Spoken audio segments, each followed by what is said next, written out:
अस्सलाम वालेकुम नाज़रीन, जियो न्यूज़ पर आप देख रहे हैं आपस की बात। मैं हूं मुनीफ फारूक और मेरे साथ मौजूद हैं नजम सेठी साहब। अस्सलाम वालेकुम नाज़रीन, वादे के मुताबिक आज प्रोग्राम के सबसे पहले हिस्से में हम पाकिस्तान तहरीक इंसाफ की तरफ से पेश किया गया इकनॉमिक रिफॉर्म एजेंडा उसको डिस्कस करेंगे और इस बारे में असेसमेंट लेंगे सेठी साहब से कि ये किस हद तक इसकी इम्प्लीमेंटेशन मुमकिन है, किस हद तक इसको इन्फोर्स किया जा सकता है। इसमें नीयत का बहुत अमल दखल है और अपेरेंटली जो लगता है वो तो एक बड़ा ही पॉजिटिव साइन इससे मिलता है। इन तमाम चीज़ों को पढ़ के अब देखना ये है कि किस हद तक मुमकिन है कि इन तमाम जो ऑब्जेक्टिव्स हैं इनको 5 साल के अरसे में किस तरह से अचीव किया जा सकता है। क्या ये मुमकिन है या कुछ प्रॉब्लम्स होंगी। नाज़रीन, प्रोग्राम के अगले हिस्से में बात होगी क्योंकि आपको याद होगा तकरीबन को 5-6 महीने कबल एक ये भी बात इसी प्रोग्राम में सेठी साहब ने एक दफ़ा हमने डिस्कस करते हुए सेठी साहब ने इसको मेंशन किया कि एक ये जो स्विस कोर्ट्स का सारा मामला है, जो ख़त लिखने का सारा मामला है, इसमें ये कानून इन्वॉल्व नहीं है, सियासत इन्वॉल्व है और शायद आसिफ अली जरदारी साहब एक इम्पॉर्टेंट पॉइंट को फॉलो कर रहे हैं और वो पॉइंट ये है कि कब ये मामला, ये जो सारा मामला है स्विस हुकाम को ख़त लिखने का, ये टाइम बार कब हो जाता है और कब आसिफ अली जरदारी साहब Pakistan Peoples Party of the हुक हो जाती है। इसके बारे में भी नाज़रीन आज बात होगी क्योंकि कुछ नई खबरें हमारे सामने आई हैं। प्रोविंसेस के हवाले से आप जानते हैं एक तमाशा लगा हुआ है, उसके हवाले से बात करेंगे कि पाकिस्तान मुस्लिम लीग नून का जो स्टांस है वो किस हद तक जस्टिफाइड है। शेरी साहब, सोहेबिया economic reform agenda much awaited, बहुत सी इसके ऊपर बातें हुई, बहुत कुछ लिखा जा रहा है, कुछ लोग इसकी फेवर में लिख रहे हैं, कुछ इसकी मुखालफत में लिख रहे हैं। असद उमर साहब भी जवाब दे रहे हैं और बहुत सी चीज़ों के जो इसके ऊपर क्रिटिक आती है फिर उसका एडिक्वेटली जवाब भी देते हैं। जरा पहले ये बताएं, आपने असद उमर साहब की प्रेस कॉन्फ्रेंस देखी थी या ये अखबारी रिपोर्ट्स पढ़ के, मतलब जरा आपका टाइम नहीं होता ना, मैं इसलिए पूछ रहा हूँ कि आपने अखबार में ये रिपोर्ट्स पढ़ के तो जरा बड़ी ज्यादती है यार। मेरी ज्यादती क्या, मैं सवाल पूछ रहा हूँ। मतलब है ये आपकी तरफ से आपने बाउंसर कराया है। अच्छा चले मान ले बाउंसर ही है। 2 घंटे बैठा रहा हूँ कंप्यूटर के ऊपर, पूरी स्पीच एक एक लफ्ज असद उमर साहब का मैंने सुना है, उनकी सारी स्लाइड्स वहाँ ऑनलाइन देखी हैं। अच्छा। और उसके बाद इमरान खान साहब की जो स्पीच है उसके बाद वो भी सारी सुनी है। तो जनाब 2 घंटे तो मैंने सिर्फ उनकी स्पीच सुनी और नोट्स लिए कि वो क्या कह रहे हैं। तो इसलिए मतलब ये है कि मैंने पूरी स्टडी की हो कि उन्होंने क्या बातें की। आज तक मैंने किसी लीडर के ऊपर इतनी नहीं, मैं वही कह रहा हूँ कितनी ज्यादती है। कभी आपने किसी और की सुनी है इतनी किसी और ने, मतलब है इस किस्म की किसी कोई लीडर में कुव्वत नहीं है फ्रैंकली। अच्छा। कि फाइनेंस मिनिस्टर्स करते हैं मगर कोई खुद पार्टी पॉलिटिकल लीडर इस किस्म के स्वीपिंग इकोनॉमिक डिबेट वो नहीं कर सकते, उनकी कुव्वत ही नहीं है। असद उमर साहब भी एक फाइनेंशियल कंपनी मैन है, so he is very fluent in that.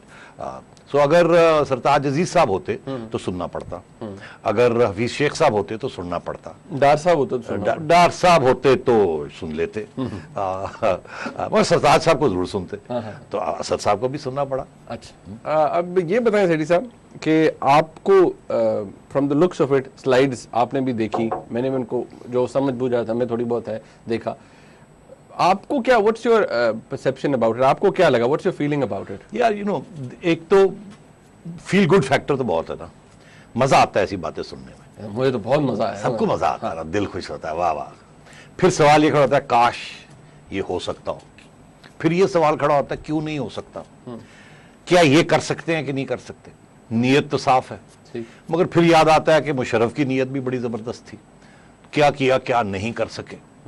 फिर एक ज़माने में जब मियाँ साहब 90 में आए थे, प्राइम मिनिस्टर नवाज शरीफ साहब, तो उन्होंने भी बड़ी रेडिकल इकोनॉमिक रिफॉर्म्स की थी और फिर क्या कहाँ गई वो। मोहतरमा ने भी IMF और वर्ल्ड बैंक के साथ मिलके बड़ी बड़े चीज़ें की थी। बातें होती हैं फिर वो या गवर्नमेंट अपनी टर्म कंप्लीट नहीं करती या वो डिरेल हो जाती हैं बिकॉज पॉलिटिक्स कमांड में आ जाती। मतलब ये कि इकोनॉमिक्स अपनी जगह पे, मगर पॉलिटिक्स जो इकोनॉमिक्स को डोमिनेट करती है, politics of parliament, politics of कोalitions, politics of centre versus federation, politics of tax collection, politics of accountability, ये सारी पॉलिटिक्स है। ये जब हावी हो जाती है इकोनॉमिक रिफॉर्म के ऊपर, तो फिर ये सारी मजेदार चीजें जो आप सुनना चाहते हैं कि हम ये भी कर देंगे, खुशहाली भी होगी और चोरों को टाइट भी किया जाएगा और ये भी होगा, वो फिर डिरेल हो जाता है सारा कुछ। तो इसलिए नियत अपनी जगह और विश लिस्ट अपनी जगह। तो आपने क्योंकि सवाल पूछा तो इसलिए मैं कथा कलामी माफ इसको कंप्लीट करने दें, तो मैंने यही सवाल मैंने आज फोन किए मैंने कहा बिजनेस कम्युनिटी से पूछें, मगर सोच के कि वो बिजनेस कम्युनिटी के लोग नहीं जिनके बारे में ये कहा जाता है कि वो लोन डिफॉल्टर हैं या उन्होंने कोई अपने हक में SROs निकलवाए हुए हैं या किसी किस्म की स्पेशल फैसिलिटीज है उनके पास और they won't like a party like PTI coming, but neutral people जो पीपल्स पार्टी के खिलाफ भी हैं क्योंकि वो समझते हैं गवर्नेंस नहीं की, मियां साहब के खिलाफ भी हैं कि वो समझते हैं गवर्नेंस नहीं की। तो एक किस्म के इंडिपेंडेंट टॉप बिजनेसमैन जो हैं जो चाहते हैं कि मुल्क चले और रिफॉर्म आए, तो उनसे भी बात की तो वहां भी एक ही कंसेंसस, इंग्लिश में जो एडिटोरियल्स छप रहे हैं और जो टॉप बिजनेसमैन वो एक ही बात कर रहे हैं कि नीयत अच्छी लगती है, विश लिस्ट है, काश ये हो जाए, काश ये हो जाए, मगर क्या हो पाएगा? मुझे एक बंदे ने नहीं कहा कि हमारा ये ख्याल है कि ये हो सकता है, तो जिसकी वजह से मायूसी बड़ी होती है कि नीयत अच्छी है मगर सब सवाल पूछते हैं कैसे होगा।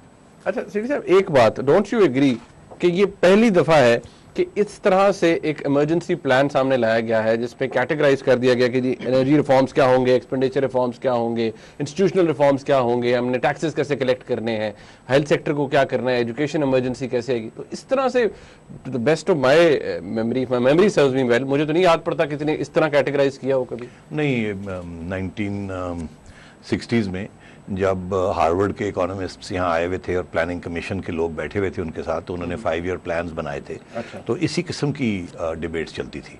हमसे पूछिए, हम तो we live through that era, some of my colleagues were members of the planning commission, so हमने देखा ये और ये कि इस किस्म के रिफॉर्म एजेंडा जो होता है तो वो मुख्तलिफ स्टेजेस में मुख्तलिफ हिस्सों में हमने ये चीज़ें देखी हैं। तो as I said wish list होती है ये, सो ये कोई नई, इसमें कोई ऐसी चीज नहीं है। सारे कहते हैं चोरों को पकड़ेंगे हम, मगर प्रॉब्लम ये होता है कि वो खुद चोर होते हैं। इनका ये है कि इनको कभी ट्राई एंड टेस्ट नहीं किया गया, और दूसरा ये कि परसेप्शन ये है कि ये चोर नहीं है। अगर इनको मौका भी मिला तो ये सख्ती के साथ रोकेंगे, मगर जब ये लोग ऑन बोर्ड ले लेते हैं ऐसे जिनकी रेपुटेशंस नहीं ठीक, तो फिर ये सवाल खड़े होते हैं। और भी बहुत सी चीजें, अगर आप इजाजत दें तो मैं इसको स्ट्रक्चर्ड तरीके के साथ इसको मैं थोड़ा सा डिस्कस करना चाहूंगा। देखिए, मैं जब स्लाइड्स देख रहा था तो पहले कोई 15 स्लाइड्स थी मेरा ख्याल है, जिसमें टाइम लगाया कि पास्ट परफॉर्मेंस हुकूमतों का क्या रहा है, जो बुरा रहा है कि ये गिर गया, इन्फ्लेशन बढ़ गई, फिस्कल डिफिसिट बढ़ गई, अनएम्प्लॉयमेंट बढ़ रही है, मतलब प्रॉब्लम बताएगा लोगों के, जो प्रॉब्लम पिछले लोगों ने, हुकूमतों ने जो क्रिएट किए। तो पहली 15 स्लाइड्स तो उस पे और आज के जो बुरे हालात वो हाईलाइट करते लग गई। अच्छा। तो वो तो कोई नई बात नहीं है, वी नो ऑल दैट, तो वो तो नो पॉइंट इन दैट। उसके बाद जो अगली स्लाइड्स थी उसके ऊपर फिर अपनी प्रोजेक्शंस इन्होंने की कि अगर हम आ गए तो हम हमारी अगले 5 साल या 10 साल का जो प्रोजेक्ट है इनका, 5 साल का प्रोजेक्ट है, हम क्या करेंगे। तो वो भी स्टेटिस्टिक्स हैं, प्रोजेक्शंस हैं। जैसे बजट में होता है कि फिस्कल डिफिसिट 4.5% होगी, हो जाती है 7.5%, 8%, वो क्यों हो जाती है उसकी बात ही नहीं होती। तो यहाँ भी प्रोजेक्शंस हैं कि हमारी फिस्कल डिफिसिट इतनी होगी, हमारी ग्रोथ इतनी होगी, हमारी टैक्सेस हम इतने कलेक्ट कर लेंगे, टैक्स टू GDP रेशियो हमारा 15% हो जाएगा, ये होगा। मतलब मुशर्रफ के ज़माने में भी बिल्कुल यही बातें हुई थी कि ये हमारे टारगेट्स हैं। तो ये इनके टारगेट्स हैं, ये भी कोई नई बात नहीं है, ये हमने सब कुछ सुना है। अगली जो 30 स्लाइड्स है ना, they are very interesting because वहां उन्होंने डिफाइन किया है देयर नोशन ऑफ खुद मुख्तार पाकिस्तान, एग्जैक्टली, खुद मुख्तार पाकिस्तान। और उसमें उन्होंने एक इमरजेंसी प्लान बनाया जिसे वो कहते हैं ये हमारा इमरजेंसी प्लान है पॉलिसी का, टारगेट्स नहीं, पॉलिसीज। टारगेट्स तो पहले उन्होंने बता दिए ना, अब ये पॉलिसीज के जरिए वो टारगेट्स अचीव करना चाहते हैं, तो ये बड़ा इंपॉर्टेंट है। ठीक है। अच्छा, इसमें उन्होंने 5 रिफॉर्म एरियाज जो हैं वो बनाए। तो अब एक एक करके उनका रिफॉर्म एरिया देख लेते हैं और देखते हैं उसके कि किसकी तरफ उन्होंने तवज्जो दी और किसकी तरफ गोल करके बात को। ठीक है, अगर आप इजाजत दें। जरूर। तो सबसे पहला तो उन्होंने एनर्जी रिफॉर्म, तो जाहिर है बिजली शिजली नहीं है, लोग रो रहे हैं, मर रहे हैं, तो सबसे बड़ा, सबसे अहम प्रॉब्लम तो यही लगता है इस वक्त के एनर्जी का प्रॉब्लम। अच्छा, अब असद साहब ने भी और इमरान खान साहब ने भी, मैं बड़ा खुश था कि उन्होंने बड़ी क्लियर कट बात की कि देखिए ये रातों रात बटन दबाने के साथ ये मसला हल नहीं होगा, ये वक्त लगेगा। ठीक। तो उन्होंने बड़ी खुले, मैं समझता हूँ वेरी गुड, अवाम को तालीम भी देनी चाहिए कि ये रातों रात बटन दबाने के साथ ये मसले नहीं होंगे, हम आ जाएंगे और दूध की नहरें बह जाएंगी, ऐसी बात नहीं है। बड़े मुश्किल चीज़ है, हमें वक्त लगेगा और आपका सपोर्ट चाहिए। तो ये बड़ी अच्छी बात है कि सच बोला उन्होंने, क्योंकि हमारे राजा रेंटल साहब की तरह तो नहीं कि जी बिजली जो है वो अगले 2 महीने ठीक हो रही थी, मसला ही कोई नहीं, वो 2-2 महीने करके 4 साल गुजारते तो ऐसी कोई चीज नहीं थी, विच इज वेरी गुड। तो उसमें उन्होंने आइडेंटिफाई ये किया कि इस प्रॉब्लम को टैकल करने के लिए उन्होंने 3 ब्रॉड एरिया, देखिए छोटे से प्रोग्राम के अंदर अब पूरी डिस्कशन तो नहीं हो सकती, तो मैं पहले ही माजरत कर लेता हूं कि अगर छोटे छोटे पॉइंट्स मिस हो जाए तो नो प्रॉब्लम, मोटी बात करनी है, स्वीपिंग बात करनी है। उन्होंने पहली बात तो ये कही कि देखिए एनर्जी का जो प्रॉब्लम है इस वक्त, उसको 3 पॉइंट्स पे टैकल करना चाहते हैं। एक तो ये कहते हैं हम सर्कुलर डेट को खत्म कर देंगे, ये बताया नहीं कैसे करेंगे, मैं बता देता हूं। सर्कुलर डेट को खत्म करने के जो ऑब्वियस तरीके हैं वो उन्होंने डिटेल में नहीं गए। वो एक तो ये है कि सर्कुलर डेट में जितनी सर्कुलर डेट है वो पैसे डाल दिए जाएं तो वो खत्म हो जाती है, प्रॉब्लम ये वो फिर शुरू हो जाती है, क्योंकि जो स्ट्रक्चरल प्रॉब्लम्स है वो आप हल नहीं कर रहे हैं, वो चोरी हो रही है, लाइन लॉसेज हैं, ठीक है, हाई कॉस्ट ऑफ प्रोडक्शन है, तो और लोग पैसे नहीं देते, बिल्स नहीं देते, and so on and so fourth. तो ये सारे इश्यूज हैं, उसकी वो कैसे वो टैकल करेंगे वो कोई डिटेल ब्लूप्रिंट नहीं है। मतलब ये लाइन लॉसेस वगैरह को खत्म करने का नहीं, तरीका नहीं सारे बता। कहते हैं ना, ये भी कहते हैं कि हम, मगर there is no how exactly, मतलब आप कह रहे हैं कोई तरीका नहीं बताया, तरीका हमें नहीं पता कि ये कैसे खत्म होगा। ये जिक्र है। तो पहली बात तो ये, दूसरी बात ये है कि इनका जो मेन एम्फोसिस है, जिसे वो लॉन्ग टर्म या मीडियम टर्म एम्फोसिस कहते हैं, और वो एम्फोसिस है कि कहते हैं कि जो हमारा कोला है, कोले के रिजर्व्स हैं थार में, कहते हैं हम इनको डेवलप करेंगे, और कहते हैं इसके साथ जब वो डेवलप हो जाएंगे तो कम से कम $4 अरब का हमें फायदा होगा बजट को, ठीक, और एनर्जी पॉलिसी को। अब अर्ज ये है कि ये $4 अरब कहां से निकाला, ये कहां से फिगर आ गया, कैसे इसको पता किया आपने? अभी तक तो पता नहीं। तो आपको पता ही है थर कोल की बात कब से हो रही है, ये मिड 90s से हो रही है। गॉर्डन वू एक बहुत बड़े इन्वेस्टर थे, वो आए थे यहाँ मोहतरमा के जमाने में, वो दिन है और आज का दिन है, ये कोल की बात हो रही है, कोई आता नहीं है इसको निकालने के लिए। इसीलिए अब हमने अपनी एटॉमिक एनर्जी कमीशन वाले पुराने दोस्तों को मुबारकबाद साहब को कहा हुआ है, वो ले रहे हैं, वो कुछ चला रहे हैं, कोशिश कर रहे हैं। वो कहते हैं कि मुझे पूरे पैसे नहीं मिलते। नहीं, वो कहते हैं पूरे पैसे नहीं मिलते, उनके दुश्मन कहते हैं ये भी वाटर किट वाली गाड़ी का सिलसिला है, ये भी नहीं चलेगा। अच्छा खैर, एनीवे ये चल रहा है। तो ये कोयले की बात करना आजकल के हालात में वो सारे करते हैं ना, पीपल्स पार्टी भी कह रही है, मियां साहब भी कहते हैं ये कर देंगे, कोल माइंस ये। This is not impressive, this is not a really impressive statement to make कि हम इनको कर देंगे। सवाल ये है पैसे आप कहां से लाएंगे? अरबों डॉलर का ये प्रोजेक्ट है, आपके पास पैसे नहीं है करने के लिए, और शायद आपके पास टेक्नोलॉजी भी नहीं है, ये कहां से लाएंगे? तो आगे से जवाब इन्होंने ये दिया, क्योंकि अमेरिका और वेस्टर्न मुल्क इमरान खान की पार्टी को तो पैसे नहीं देंगे, क्योंकि वो तो पहले ही कहते हैं वेस्ट ऑक्सीफाइड, वो तो पहले ही कहते हैं हमने आपसे नहीं लेने, जाएं आप। और वैसे भी आजकल फॉरेन इन्वेस्टमेंट नहीं हो रही हमारे यहाँ, तो ये कहते हैं हम मिडिल ईस्ट से लेंगे पैसे और चाइना से लेंगे। बड़ा मुश्किल है, मिडिल ईस्ट से पैसे लेंगे या चाइना से लेंगे, ये पुरानी बातें हैं कि हर बात पे आप चाइना का नाम ले लेते हैं, बाद में ये पता चलता है कि चाइना वाले भी भाग गए। अभी 1-2 प्रोजेक्ट से छोड़ के चले गए, ईरान पाइपलाइन में पहले इंटरेस्ट था और वो छोड़ के चले गए, और उधर बलूचिस्तान में माइनिंग के प्रोजेक्ट्स भी छोड़ रहे हैं। तो इन हालात में आप तवक्को कर रहे हैं कि चाइनीज इतनी बड़ी इन्वेस्टमेंट लाएंगे, नॉट पॉसिबल। तो ये विश लिस्ट है, काश के। खान साहब कहते हैं गवर्नमेंट की क्रेडिबिलिटी नहीं है, हमारी होगी तो वो लोग। क्रेडिबिलिटी गवर्नमेंट्स की नहीं होती, क्रेडिबिलिटी इंस्टीट्यूशंस की होती है। यहाँ जब से सुप्रीम कोर्ट इन्वॉल्व हो गया और हाई कोर्ट्स इन्वॉल्व हो गए थे IPPs में और इंटरनेशनल गारंटीज की बात के ऊपर, तो आप यकीन करें कोई फॉरेन इन्वेस्टर आजकल तैयार नहीं है इस माहौल में कि वो कहे कि जो फाइनल आर्बिट्रेशन होती है, आपका और मेरा झगड़ा हो जाता है, फॉरेन इन्वेस्टर है।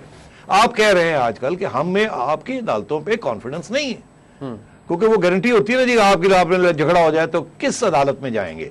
तो पहले तो ये मान लेते थे कि जी आपकी अदालतों में जाएंगे, अब वो कहते हैं आपकी अदालतों में नहीं जाएंगे, आप हमारी अदालतों में आर्बिट्रेशन के लिए। तो अब ये जो अभी US के साथ एक इन्वेस्टमेंट ट्रीटी साइन होने जा रही है, उसमें भी इसी चीज के ऊपर काफी लेन देन हुई है। फिर ये फाइनल कंक्लूजन ही हुई है कि पहली स्टेज पे आप पाकिस्तान की अदालतों के पास जाएंगे फॉरेन इन्वेस्टर के साथ अगर झगड़ा हो जाए, और उसको वो खुश ना हो आपकी जजमेंट से, तो वो फिर इंटरनेशनल आर्बिट्रेशन करेगा। तो ये मतलब इस किस्म की सिचुएशन है।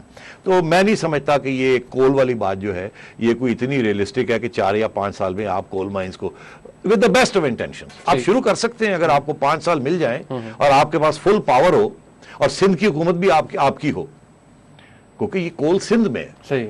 तो सिंध की हुकूमत भी आपके साथ हो, फेडरल गवर्नमेंट भी आपके साथ हो, और पैसे भी आपको मिल जाए इंटरनेशनल कंसोर्शियम से, और आप ये, तो फिर जाके ये सूरत हाल है जो कि अगले 4-5 साल में मुझे नजर नहीं आता। ओके। दूसरा उन्होंने कहा कि टाइम खत्म हो रहा है। नहीं, मैं कह रहा हूँ कि जरा थोड़ा जल्दी कर लें कि बाकी हेड। हाँ नहीं, मगर ये बड़ा इंपॉर्टेंट है क्योंकि ये आजकल के मसाइल हैं। अच्छा। मैं I will move fast over the other issues.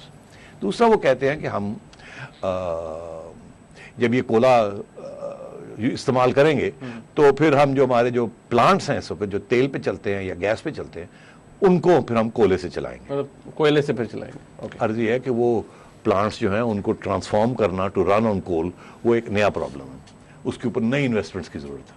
कि एक प्लांट जो कि गियर्ड अप नहीं है फॉर कोल, उसके लिए नहीं करना पड़ता है बहुत कुछ। एनीवे, तो वो एक अलग इशू है जिसको एड्रेस ही नहीं किया। तीसरी बात ये, वो कहते हैं कि अब हम वो चीज करेंगे जो अमेरिका कर रहा है। वो क्या है? वो है अमेरिका ने अपनी ऑयल और एनर्जी रिक्वायरमेंट्स में शेल गैस निकाली है। अच्छा। शेल गैस है एक न्यू फॉर्म ऑफ गैस जो कि अर्थ के क्रस्ट के अंदर है, और ये नॉर्मल नेचुरल गैस की तरह नहीं है। और इसके लिए कोई नई टेक्नोलॉजी अमेरिका ने क्रिएट की है to dig shell gas. Aahista Aahista quietly America is not supplying nearly 30 to 35% of all its energy requirements from shale gas, but no other country in the world is able to do this. और आज की खबर थी कि America ने अपनी oil imports जो है वो 3 बिलियन बैरल्स 25% ऑयल इंपोर्ट्स कम करने का प्लान बना लिए। ठीक, यहां सूरत हाल ये है कि ये कहते हैं कि हम 61 ट्रिलियन क्यूबिक फीट हम शेल गैस निकालेंगे। अच्छा। हाँ, शेल गैस, अभी America is the only country, आपको टेक्नोलॉजी कौन देगा, पैसे कहां से आएंगे? तो ये सारी चीजें, और कितने साल लगेंगे, क्योंकि ये टेक्नोलॉजी ओनली अमेरिका में है इस वक्त। एक आध और कंट्रीज अब सोच रही हैं इसमें जाने। These are all wish lists. ये अगर आप कहें कि अगले 20 साल में हम ये कर लेंगे तो मैं समझूंगा बड़ी जबरदस्त प्लानिंग है ये। मगर अगर आप ये कहते हैं कि आपके पास सारी हुकूमतें भी आपके पास हों, आपके पास फुल पावर भी हो, दुनिया आपको पैसे देने के लिए तैयार हो, तो फिर अंडर दोज कंडीशंस आप शायद 5 नहीं तो 10 साल में ये सारे प्रोजेक्ट्स ऑनलाइन कर सकते हैं। इसलिए मैं समझता हूं ये विश लिस्ट है, और कि एनर्जी प्रॉब्लम को इस तरीके से ये हल करेंगे। It's not going to be so easy. Okay. अच्छा, यहाँ पर नाज़रीन ब्रेक का वक्त है। इमरान खान साहब ने, पाकिस्तान तहरीक इंसाफ ने एक्सपेंडिचर रिफॉर्म्स, इंस्टीट्यूशनल रिफॉर्म्स के इदारों को किस तरह से बेहतर किया जाएगा, जो स्टेट ओन्ड एंटरप्राइजेज हैं उनके हालात किस तरह से बेहतर होंगे, उनके हवाले से भी काफ़ी डिटेल्ड इसके अंदर बातें की हैं। मैं चाहता हूँ उनके हवाले से भी बात हो, मजीद इश्यूज़ पर बात करेंगे। हमारे साथ रहिएगा।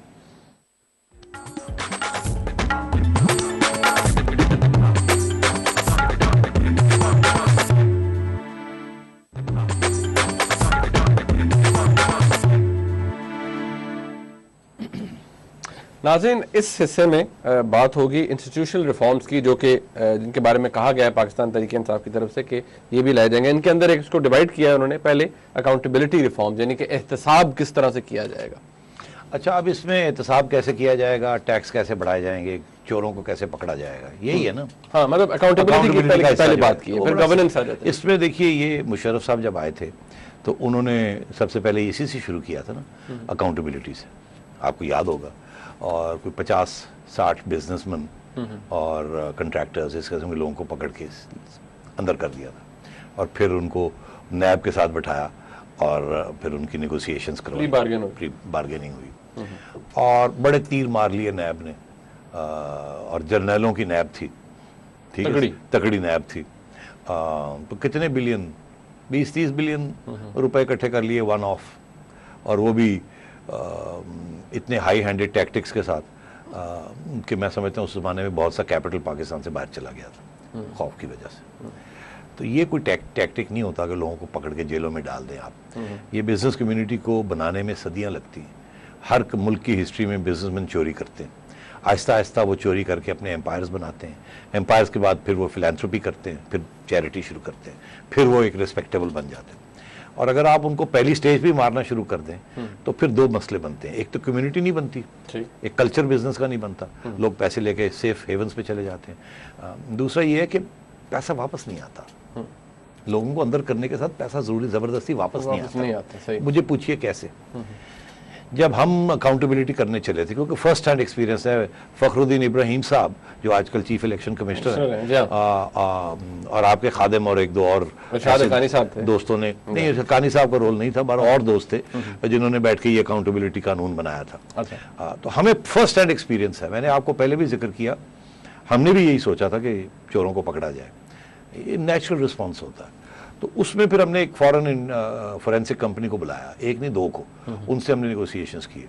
तो उसमें जो कंक्लूजन्स थी वो आज उस वक्त भी वैलिड थी, आज भी वैलिड है, कि पहले तो मिलियंस ऑफ डॉलर्स लगते हैं, उनको देना पड़ता है, ब्रीफ्स देनी पड़ती हैं, फिर वो दुनिया में ढूंढते हैं कि कहाँ कहाँ पैसा पड़ा है पाकिस्तानियों का। अच्छा, वो फिर पूरी रिपोर्ट बना के देते हैं और वो कहते हैं इसमें साल 2-3 लग जाते हैं। ये नहीं होता कि बटन दबाएं और अगले महीने वो आपको फाइल ला देंगे कि 400 पाकिस्तानियों ने इतने पैसे फलानी जगह रखे हुए। सही, क्योंकि वहां भी सीक्रेसी लॉज है ना, तो बड़ी मेहनत के साथ, डिटेक्टिव वर्क के साथ ये पता करना पड़ता है। अच्छा, दूसरी बात ये कि उन्होंने ये हमें कहा कि हम आपको अगर 2-3 साल में बता दें कि मोटे मोटे पैसे सिर्फ नवाज शरीफ साहब के और आसिफ जरदारी साहब के कहां कहां पड़े हैं, तो यही था उस वक्त हुकूमत। ऑब्वियसली तो कोई गारंटी नहीं है, हमें नहीं पता कैसे आप लेके आएंगे, वो फिर आपको और लॉयर्स हायर करने पड़ेंगे और बड़ी लीगल बैटल्स फाइल करनी पड़ेंगी, यानी कि हम सिर्फ स्पॉट कर सकेंगे। स्पॉट कर सकते हैं और वो भी वक्त लगेगा। अच्छा, तो अर्ज ये है कि वो तो सिर्फ 2 पार्टीज की बात हो रही थी ना। अगर यहाँ आपने 500, 1000, 2000, 4000 पाकिस्तानियों के फॉरेन करेंसी बैंक अकाउंट्स आपने चेक करने ऑल ओवर द वर्ल्ड, तो ये कोई छोटी बात नहीं है। और फिर आइडेंटिफाई करके वो पैसा जब वहां से वापस लाना, ये उतना ही मुश्किल है जितना किसी क्रिमिनल को एक्सपैट्रिएशन वो जो प्रोसीडिंग्स होती है वो करने के लिए, एक्सट्रैक्शन जो करते हैं। तो ये इट्स नॉट ईजी। जेल में डालना बहुत आसान है, धमकी देना बड़ा आसान है, मगर बाहर से पैसा वापस लाना जबरदस्ती और धमकियां देके, और वो बड़ा मुश्किल काम है, आइडेंटिफाई भी करना और लाना भी वापस। अच्छा, तो ये उनका जो कहना है कि जी हम अकाउंटेबिलिटी शुरू करेंगे और हम बाहर का पैसा वापस लाएंगे, ये इट्स ऑल्सो विश लिस्ट। कुछ हद तक हो सकता है, कुछ हद तक नहीं हो सकता, ज्यादातर नहीं हो सकेगा, not in the short term. मगर उनका जो अच्छा पॉइंट है वो ये है, वो कहते हैं हम बाय एग्जाम्पल चलेंगे। इसका मतलब हमारी करप्शन नहीं होगी, जब हम गवर्नमेंट में होंगे तो हम रोकेंगे जहां जहां करप्शन हो। तो आगे की करप्शन रोकने के ऊपर ये अपनी एग्जाम्पल के तहत certainly that's a good thing, कि अगर मिनिस्टर्स करप्ट नहीं है, प्राइम मिनिस्टर करप्ट नहीं है, प्रेसिडेंट करप्ट नहीं है, इनकी हुकूमत के लोग करप्ट नहीं है, तो फिर आगे सेक्रेटरी भी नहीं हो सकता, फिर उनको भी रोका जाता है। ऑल अलोंग द लाइन जो है वो एक किस्म का स्टॉप गैप मेजर बन जाता है। मगर ये तो ऊपर वाली बात है ना, करप्शन इस मुल्क में सिर्फ मिनिस्टर्स नहीं ना करते, करप्शन तो हर लेवल पे है, चपड़ासी से लेके ऊपर तक। आपने पोस्टेज स्टैंप आपने कभी खरीदने हो ना, टिकट लगाने के लिए आपने कहा कि यार 500 पोस्टेज स्टैंप ले आए, मैंने ईद कार्ड्स 500 भेजने, मुश्किल है। आप जाएंगे जीपीओ, वो कहेंगे जी हमारे पास तो 100 रह गए, सारे खत्म हो गए।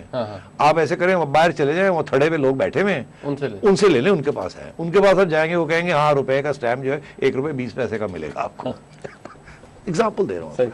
तो ये करप्शन के खिलाफ एक मुहिम चलाना is very good, easier said than done. तो इसमें आप 10 अरब 20 अरब 30 अरब 40 अरब वन ऑफ आप जरूर कर सकते हैं, एंड दैट्स इट।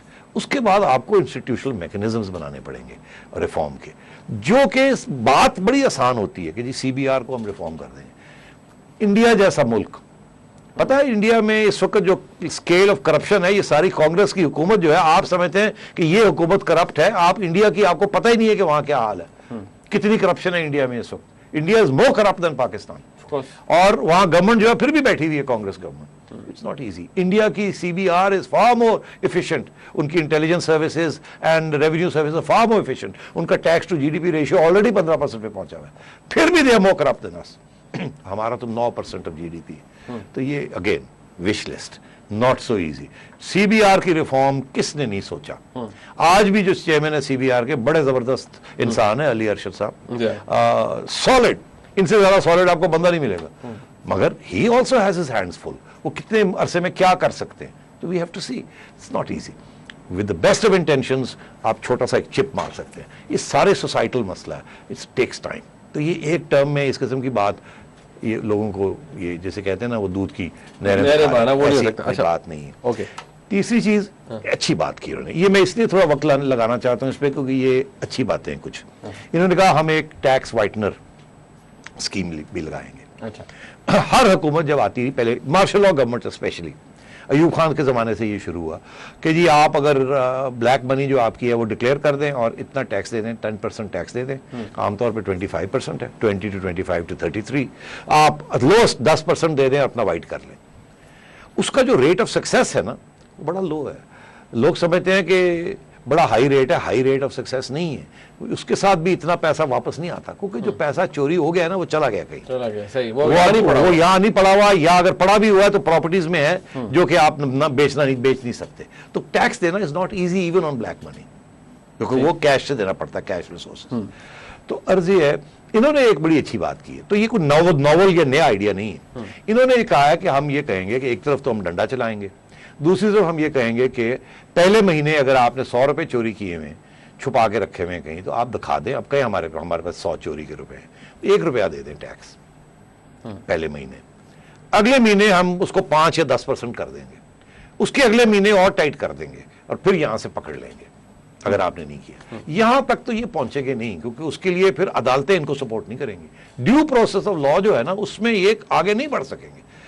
ये अदालतें हर चीज को रोक देंगी, कहेंगी ये क्या कर रहे हैं आपने फलाने को अरेस्ट कर दिए, बेल करें इनकी, क्या एविडेंस है आपके पास? कुछ नहीं। आप कहां से लाएंगे एविडेंस? आप धमकी देंगे ना, नहीं, वो फेयर ट्रायल के चक्कर, फेयर ट्रायल की जो बात है वो बड़ा मुश्किल हो जाता है विदाउट एविडेंस। आप धमकियां दे सकते हैं, इसलिए नैब भी ज्यादा कामयाब तो नहीं हुई ना, प्ली बार्गेनिंग करनी पड़ी ना इन दी एंड, सिर्फ ये धमकी दे के कानून बना के जेल में रखा हुआ आपको। तो अगेन गुड आइडियाज, अच्छी नीयत, मगर टास्क बहुत मुश्किल है, थोड़ा सा और रियलिस्टिक करना चाहिए, मगर फिर भी मैं कहता हूं ये ज्यादा रियलिस्टिक, इन्होंने एटलीस्ट बातें तो कही कि हम रियलिस्टिक बातें करना चाह रहे हैं, बाकी तो बिल्कुल ये वो भी बात नहीं करते। अच्छा, now we come to the Seth साहब, इंस्टीट्यूशनल रिफॉर्म। अब ये जो बातें इन्होंने की, जैसे कि रेलवे की मिनिस्ट्री खत्म कर दें, उसका इंडिपेंडेंट बोर्ड हो, पीआईए को डिफेंस मिनिस्ट्री के अंदर से निकाल दें, और जो मिनिस्टर खर्चे उनको काम कर दें 37 से 17 मिनिस्ट्रीज पर ले जाएं। अब आपने तो आइडेंटिफाई कर दिया ना, इनके और भी बड़े डायमेंशन, बहुत ज्यादा वो सारी गवर्नमेंट्स करती हैं उस किस्म के एक्सपोर्ट स्कीम, सब्सिडीज ये कर देंगे, मीडियम एंड स्मॉल एंटरप्राइजेस के साथ ये करेंगे, इंसेंटिव्स देंगे, डिसइंसेंटिव्स होंगे, ये सारे करते हैं, हर बजट में भी होता है और हर हुकूमत करती है, तो उसकी तरफ नहीं तवज्जो देते। आपने बड़ी अच्छी आइडेंटिफिकेशन की। पहली बात ये है, वो ये जो सारे loss making public sector enterprises हैं ये कहते हैं जी कि हम ये लॉस मेकिंग खत्म कर देंगे, और आज सुना है असद उमर साहब ने कहा कि हम लोगों की छुट्टी भी नहीं कराएंगे। अर्जी है, सबसे बड़ा प्रॉब्लम इन एंटरप्राइजेस के दो हैं, एक तो चोरी है, दूसरा ये है कि जहां 10,000 की जरूरत है वहां 25,000 लोग भरे हुए हैं, जहां 50,000 की जरूरत है वहां 1.5 लाख लोग भरे हुए हैं। ये एम्प्लॉयमेंट स्कीम्स पॉलिटिकल पार्टीज दिखी, स्पेशली पीपीपी, मियां साहब ने भी की, मगर स्पेशली पीपीपी। यार बिल्कुल ये पॉलिटिक्स है ना, ये पॉलिटिकल इकोनॉमी है। अपने वोटर को भी तो आपने कुछ देना है ना, अगर आप उनको रोटी पानी नहीं दे सकते तो फिर आप नौकरी दे दें। इसीलिए गो स्कूल्स हैं, इसीलिए इस किस्म की चीजें। इसका ये मतलब है कि अगर इन्होंने ये सारी स्टेट जो सब्सिडीज जिनको मिलती हैं, जो लूज स्टील मिल से लेके और XYZ रेलवेज PIA, अगर इनको वो प्राइवेटाइज करेंगे तो कोई खरीदने के तैयार नहीं है, जब तक आप वो जो PIA से 10,000 लोग नहीं निकालेंगे, स्टील मिल से MQM के 10,000 लोग नहीं निकालेंगे, PIA से पीपल्स पार्टी के नहीं निकालेंगे, OGDC से फलाना नहीं निकालेंगे, एंड सो ऑन, वापडा से फलाने नहीं, मतलब गवर्नमेंट के। तो आपने कम अज कम, एक जमाने में वर्ल्ड बैंक ने एक रिपोर्ट की थी पाकिस्तान की हुकूमत के लिए, जब मोहतरमा का वक्त था मिड 90s में, तो उन्होंने कहा था हम आपको 1 अरब रुपया के करीब लगभग 700-800 मिलियन डॉलर्स देते हैं, 2 स्टेजेस में 300-300 मिलियन, आप लोगों की छुट्टी कराएं और गोल्डन हैंडशेक करके निकालें लोगों को। वो पैसे भी चले गए, गोल्डन हैंडशेक भी होगी, भर्ती फिर होगी। तो मतलब है कि क्या इमरान खान साहब ये इंप्रेशन देना चाहते हैं हम कंपनीज को तो एफिशिएंट कर देंगे, मगर 10 लाख लोग को बेरोजगार का बना देंगे जिनको नौकरियां मुफ्त की मिली हुई हैं, दूसरी सियासी जमातों ने दी हुई हैं? ये नहीं कहेंगे, ये कह नहीं सकते, पॉलिटिकली वायबल नहीं, वायबल नहीं। तो ये मतलब है करना पड़ेगा, करना पड़ेगा, मगर क्या कर पाएंगे? सड़कों पे खून खराबा हो जाएगा, अदालतें रोक देंगी इस प्रोसेस को। मुझे याद है कि जब मुस्लिम कमर्शियल बैंक की प्राइवेटाइजेशन हुई और उन्होंने लिखवा लिया था कि हम इतने लोग निकालेंगे और गवर्नमेंट सपोर्ट करेगी, उन्होंने निकाले, आज तक प्रोटेस्ट होती हैं, वो जो लोग निकाले गए हैं जिनको गोल्डन हैंडशेक्स भी दी गई हैं, और अदालतों से वो स्टे ऑर्डर्स ले लेते हैं और पकड़ के लेके ऐसे बैठे हुए। तो यूनियंस आर स्ट्रांग, कोर्ट्स नहीं इस किस्म की इजाजत देते, तो ये बड़ा मुश्किल काम है। अरे वक्त का ब्रेक का नाज़रीन, ब्रेक के बाद जब आएंगे इसमें कोशिश करेंगे जो चीजें रह गई हैं, जो हेड्स रह गए हैं, उनके हवाले से बात हो। हमारे साथ रहिएगा।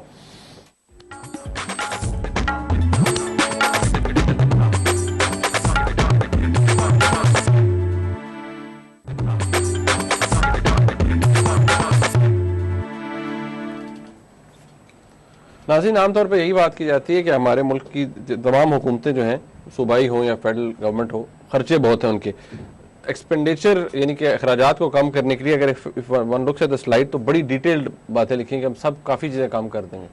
तो you think everything is practical? मतलब उसमें उन्होंने कहा हम डिफेंस को भी कम करेंगे, डिफेंस को करेंगे, डेवलपमेंट फंड्स बंद कर देंगे, पार्लियामेंटेरियंस के, ब्यूरोक्रेट्स के पर्क्स वो उनको कम करेंगे, president house, I mean prime minister house, camp offices जो हैं उनको कम कर देंगे सीएम साहब के। अर्ज ये है कि ये बातें सारी मैंने पहले सुनी है, ये नहीं सुनी बात कि डिफेंस कम कर देंगे, ये नई बात सुनी है। बहुत से लोग पहले भी हमने ये सुना कि जी प्राइम मिनिस्टर हाउस जो है वो बंद हो जाएंगे, गवर्नर हाउस बंद हो जाएंगे, और मगर ये चीज़ें बंद नहीं होती।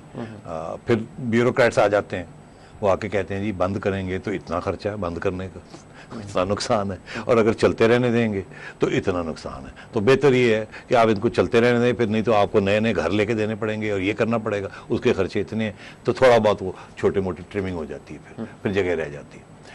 तो ये ईजियर सेड देन डन, मगर बहुत अच्छी बात है, कुछ हो भी सकता है। गवर्नर हाउस इतने बड़े, वो तो डेफिनेटली कोई जरूरत नहीं है ना, क्योंकि वहां कोई काम नहीं होता। मगर ये जो 6 चीफ मिनिस्टर्स के, ये चीजें हो सकती हैं, इसमें कोई शक नहीं।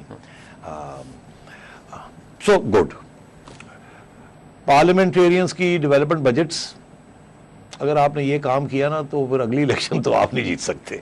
आप पहली इलेक्शन भी शायद, अगर आपने ये बात खुली कर दी कि अगर हम अपने पार्लियामेंटेरियंस के ऊपर एग्रीकल्चरल टैक्स भी लगा देंगे और हम उनको डेवलपमेंट ग्रांट्स भी नहीं देंगे, और हमारे जो चीफ मिनिस्टर्स होंगे उनको हम डिस्क्रेशनरी फंड्स भी नहीं देंगे और ना खुद करेंगे, तो मैं समझता हूँ सपोर्ट बेस जो इनकी इंस्टीट्यूशनल सपोर्ट बेस या ट्रेडिशनल सपोर्ट बेस जो इनको मिल रही है अभी लोटों की वजह से, क्योंकि लोगों इलेक्टेबल्स, तो वो भाग जाएंगे।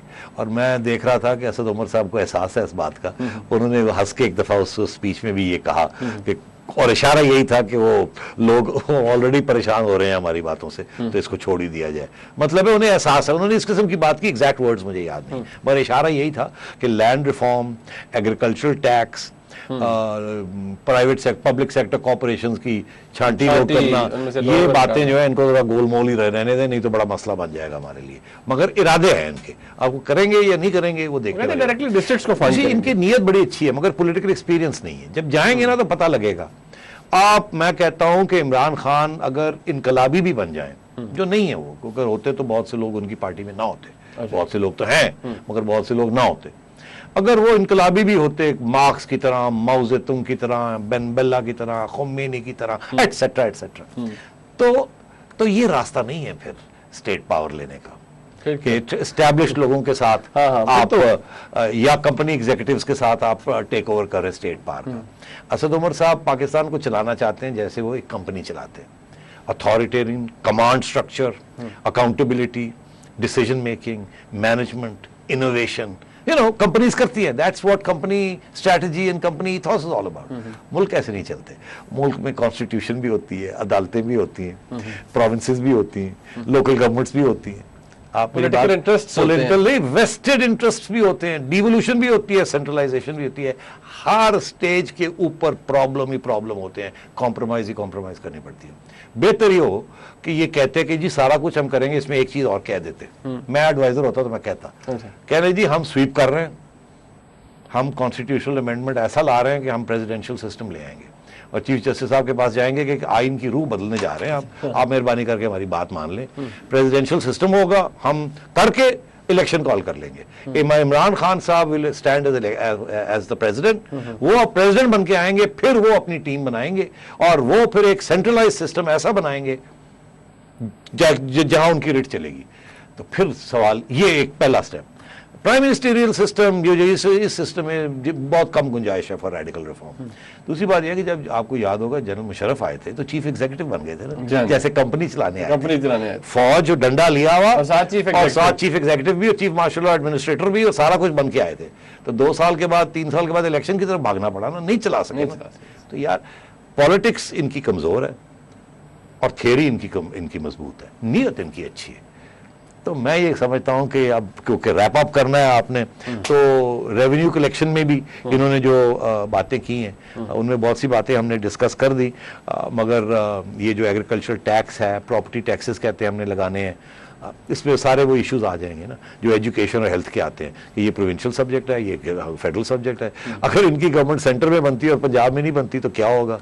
अच्छा। और अगर ये कोल थर से निकालने जाते हैं, सिंध गवर्नमेंट छोड़ डाल देती है तो क्या होगा? अच्छा। ये सारे इश्यूज रह गए। एक सवाल आपसे, आपको लगता है ये जितने रिफॉर्म्स हैं, लेट्स से इंप्लीमेंट, इनके लिए लेजिस्लेटिव कानून साजी करनी पड़ेगी?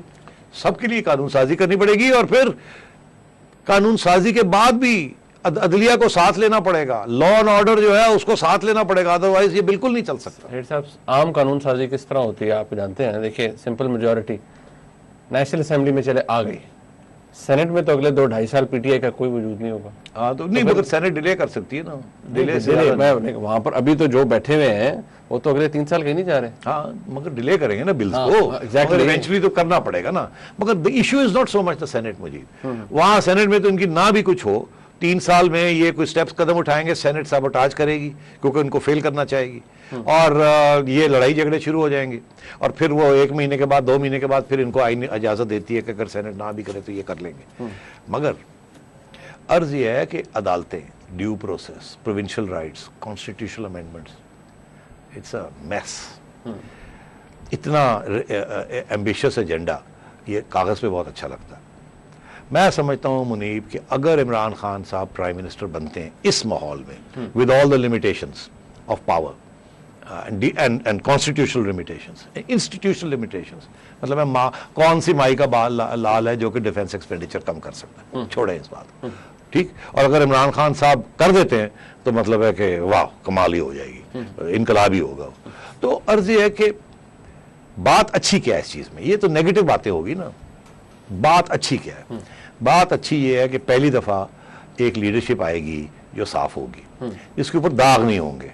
हम इंतजार करेंगे कि इनकी तरफ से कुछ ऐसे एग्जाम्पल सेट किए जाएं कि जो worst forms of incompetence, bad governance, चोरी, और चोरी सिर्फ पैसे की नहीं, चोरी इंटेलेक्चुअली भी, ये चीजें रुक जाएंगी। वक्त खत्म हो गया, तो इसलिए आपने पता है कहाँ वोट डालना है, मुझे समझ आ गई ना, आपने वोट कहाँ डालना है। बिल्कुल मुझे पता है। नाज़रीन, आपने प्रोग्राम देखा, फीडबैक इसका जरूर दीजिएगा। देखने का बहुत शुक्रिया।